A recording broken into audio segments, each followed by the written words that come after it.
Hello everyone, welcome back to Talking Reds. It is news time and some big news has come out today as per usual on a Friday, and it is regarding the contracts again. It's getting closer and closer to January the 1st, Reece. Closer and closer, and these contracts are still not done. Still not done. There's still talk about Virgil van Dijk and Salah being close and Trent and Real Madrid, but I'll go through of the news today first and foremost, okay, Reece, and then we'll break it down and give our opinion on it and see where it goes from there. So the news today is on from the first one was from Relovo, the Spanish outlet, which is about Trent Alexander-Arnold, and that he is keen to say bye to Liverpool basically and do a proper farewell and join Real Madrid this summer. And again, the same outlet was saying that is growing belief from Trent that Trent will join Real Madrid from both camps at the moment. Let's talk about Trent first and foremost. Which outlet was that? Which source? It's Relevo, and then also Spanish, that's like the Spanish one, yeah. yeah. So it's a Spanish one, but again, another outlet was saying as well today was Rodra, which is I think it's just a. Trying to look at it now. It's a journalist online, Rodra 1097. It's a journalist online, got 22,000 followers, saying that Real Madrid are confident that Trent will sign. Basically, thoughts? For me, like I said, until we hear he signs a contract or he doesn't, but the longer you hear that Trent is still up in the air and he hasn't, of course, Real Madrid are going to be confident because he hasn't signed a contract. So they're gonna pump out whatever media they need to pump out to try and say that he's gonna leave. And obviously, the longer he doesn't sign, a lot of fans are gonna get worried. But Trent, like I said, I've always said I'm kind of 50-50. If he does leave, he does leave. I do believe, like I said, we've had a number of discussions about this thing, and offline and online. I do believe that this contract should have been sorted ages ago, but obviously Yeah.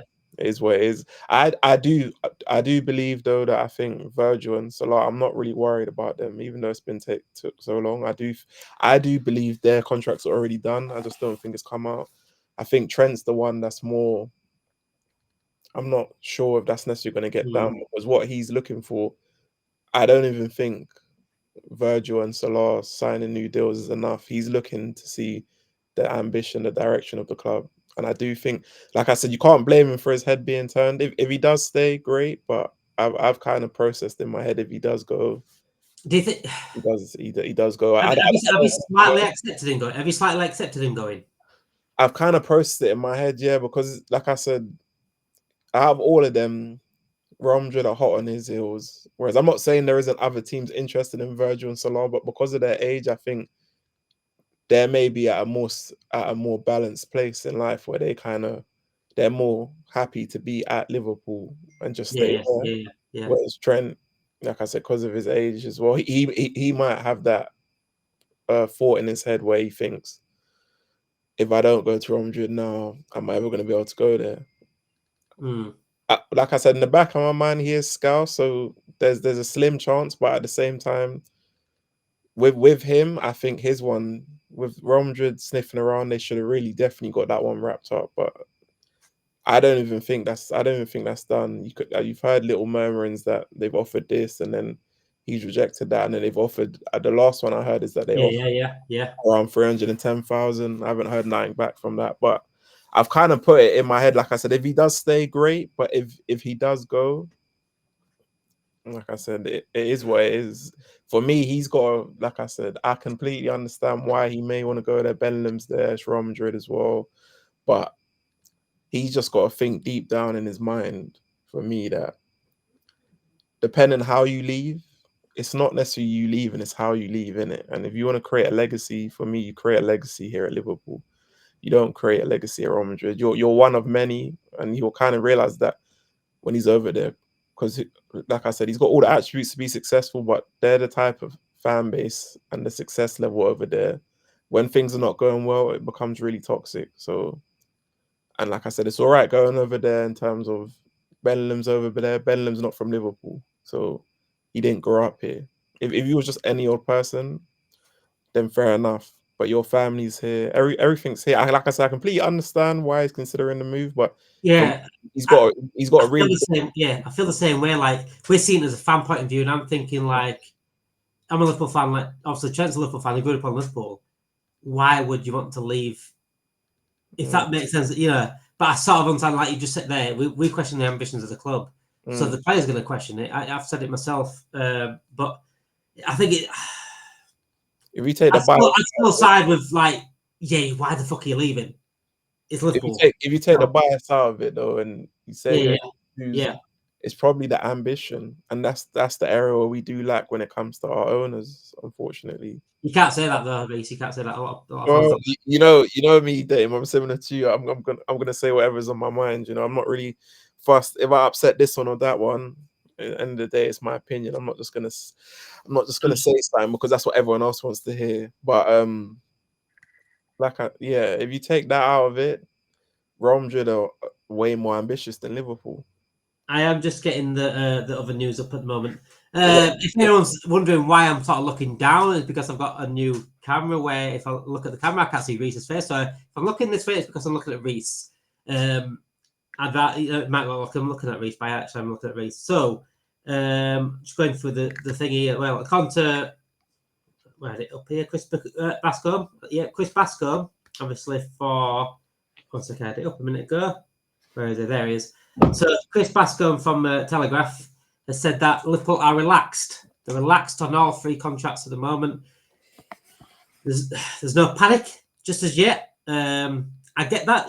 That's going to be even if there was panic, they wouldn't tell us. No. Let's be absolutely honest here. If Richard Hughes running around in his underpants, still from Christmas Day with sherry all over him, or Bailey's, whatever he drinks on Christmas Day, if that was all over him, still in his underpants running around in panic, we wouldn't ever find that out as fans. It'll always be from the club, no matter what. There's calmness, there's relaxation, but talks are continuing. We literally are under a week now, 4 days away till New Year's Eve, 5 days away till New Year's Day, where these three can talk to other clubs for free. The fact that it's got this far for me is just fucking ridiculous. Anyway, but that relaxed sort of sensation of me, you, or Stu on this channel as well, that's had over the last few weeks, it's sort of sneaking away slightly as the days go on. I don't know about you, but that's relaxation. Is it coming away a little bit? A little bit. I'm still quite calm, more because I'm not really in control of it. One thing I will say is that source you just mentioned, I doubt very much that the management or Edwards or Hughes are relaxed about the situation, because until they've signed the dotted line, you can't be completely. He is in his pants, isn't he? Let's be honest. He's in his pants. The only way I can say they're relaxed is that they know something we don't know, where some of the contracts are maybe done, they just haven't announced it. That's the only way you could be relaxed about this situation. If they're not already done and you're just waiting to unveil it, then you can't be completely relaxed. I strongly, like I said, I'm gonna kind of put myself out there. I think no matter how long the Salah or Virgil contracts take, I think they're gonna stay regardless. But I did always say from the start that I think one will end up leaving, and the longer time goes on each and every day, I just see it more with Trent. I just kind of see it with Trent. Because I don't think he's gonna get the money he wants here. I'm trying to think what other things he's necessarily putting in negotiations. I don't know if he's put in. Do you think wants promises from the club for just, I won't say better ambition, just a little bit of help now and then? I think he wants guarantees in terms of the ambition. But for me, FSG, they don't answer to anyone but themselves. As you can see, that they're not really fussed about the fans. We've seen that when they've tried to put prices up, when we've asked them to strengthen in certain areas, they hardly do it. I'm sure Klopp a number of times behind closed doors asked them certain things, and they didn't. They only did as much as what they felt they could do, not more. So I don't believe they're gonna be like, oh yeah, just because you say Trent and you're a top player that we're gonna decide that we're going to guarantee to you we're going to be more ambitious, because then that puts them in a position. I just don't see them doing that. No. Right. That's why I said with him it's more tricky, because all the players probably want them to be more ambitious. Us as the fans are screaming for them to be more ambitious, but surely if they were going to be more ambitious, they would have shown that already, no? Yeah, they're not. That's what how long they've been here, surely they would have adapted, would have made that adjustment already. That's why I'm like starting to like doubt everything, even the contracts, into the point in the contracts where I've put it in the chat earlier. One second, I'll get it up now. I put it in the chat earlier about that what Paul Joyce said. So basically, Paul Joyce as well, if you're listening as well, but Paul Joyce said that despite the rush of goals and assists from Mohamed Salah, securing Virgil van Dijk's future is priority to the club. People might read this differently. People might see, oh well, Virgil, is probably the most important player in this thing as well. But I don't get why Paul Joyce mentions the rush of goals or the rush of assists from Salah. Yeah. To me, that tells me they're willing to not give Salah a new contract despite his rush. Does that make sense? I think just mentioning goals and assists.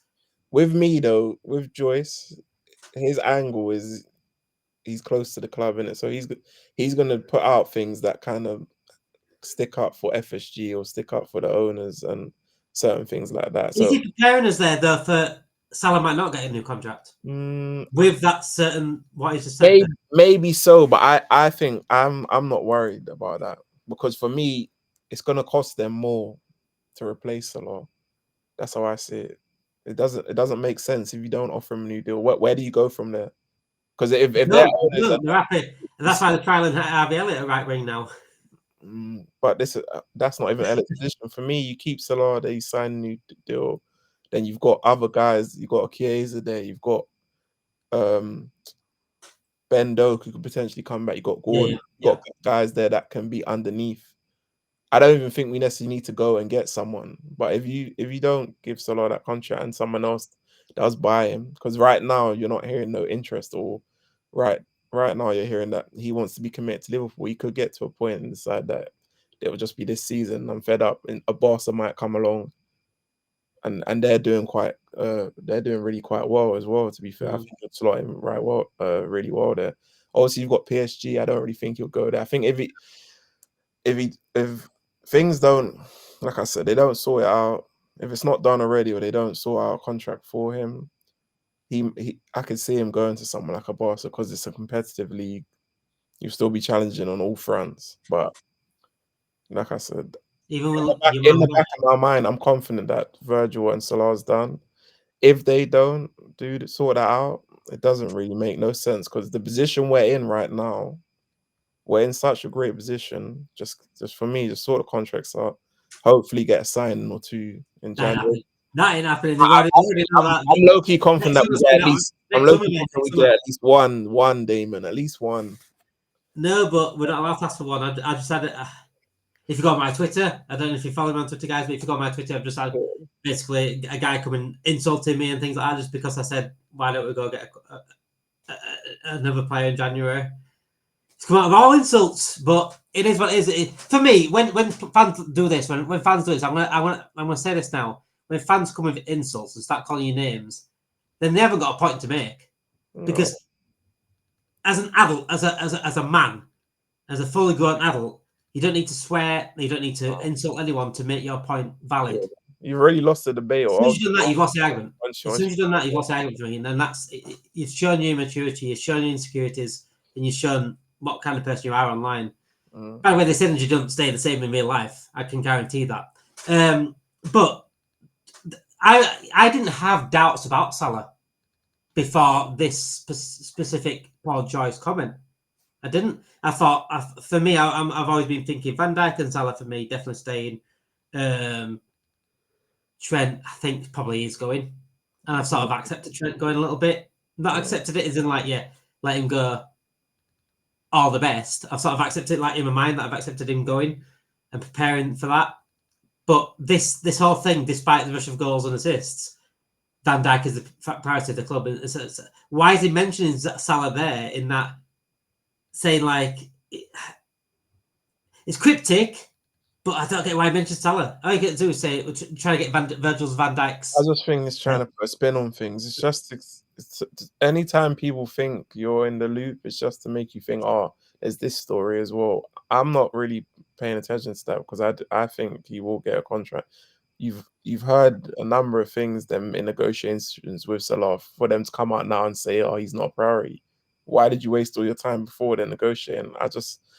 Like I said, don't get me wrong, he's great at what he does, Paul Joyce. But like I said, his narrative, like I said, it's the club. So he's not necessarily thinking about the fans. He's more gonna pump out what needs to be put out to help FSG or to help. Yeah, I mean the owners, the people working for the club. It's not so much for our benefit. So I'm not really, and more time. A lot of the time, none of them don't really have a clue when it comes to Liverpool, especially.